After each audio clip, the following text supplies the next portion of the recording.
বা জান্নাতীদের মধ্যে এই উম্মতের মানুষের সংখ্যা বেশি হবে, তবুও নবী সাল্লাল্লাহু আলাইহি ওয়াসাল্লাম বলেছেন যে আমার উম্মত 73টা দলে ভাগ হয়ে যাবে।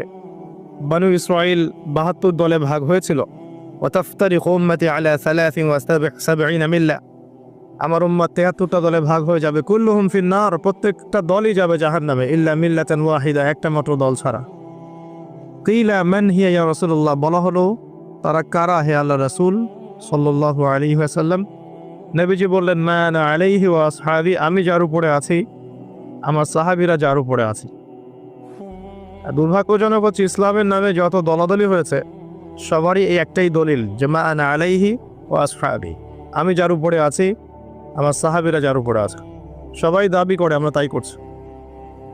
কেন বেশিরভাগ মানুষ জাহান্নামে যাবে? একটা উত্তর আমরা পেলাম,